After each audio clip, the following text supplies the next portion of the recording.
Hey everybody, welcome. It's Anthony Bartlett of Bartlett Wealth Management. I am the President and the Chief Investment Officer. I want to share a story with you. A couple of weeks ago, I was in Denver, Colorado for an industry conference, about 2,000 of us, and one of the keynote speakers, a gentleman by the name of Paul Kingsman. Paul was an Olympic swimmer in the 1988 Summer Olympics in the 200-meter backstroke event.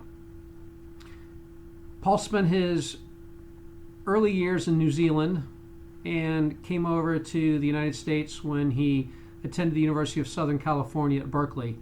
And Paul talks about how he spent his entire 13-year swimming career focused on a 2-minute event. And Paul's presentation was titled Distractions, Distraction Proof.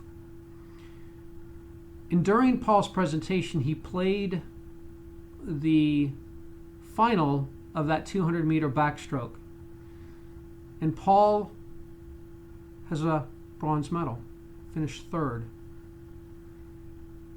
Paul's goal going into it was not necessarily to win or even place, but it was to swim his best swim ever.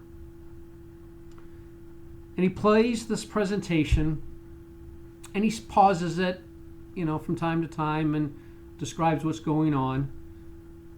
And he knew again going in that he wasn't going to win.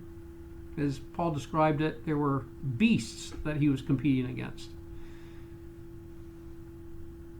And Paul gets third place by 4/100ths of a second.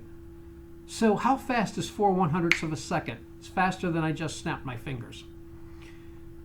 And we're in awe. And it's hitting home with us about how this individual had focused and spent his life and dedicated everything in his life to this 2-minute event. But that wasn't the story that Paul wanted us to hear. As I said, Paul's presentation was distraction proof. So Paul went back and he played the video again, but this time in slow motion. And he showed the last 30 meters of the race, where at the time he was in 4th place. He touched the end of the pool and received the bronze medal by 4/100ths of a second, as I said. But what happened with 2 strokes left is the message. The then 3rd place swimmer caught a glimpse of Paul out of the corner of his eye, and but for a second lifted his head up out of the water and turned, and because of that, Paul ended up in 3rd place. Talk about distraction and what it can lead to. So my challenge to you, stay distraction proof. Focus on what your goals are. Distractions come at us every single day, every single hour, and sometimes every single minute. Stay distraction proof. Thanks for listening. Reach out to us if you have any questions. Check us out online, bartlettwealth.com. Check us out on our YouTube channel, our Facebook, and our LinkedIn. Thanks for listening.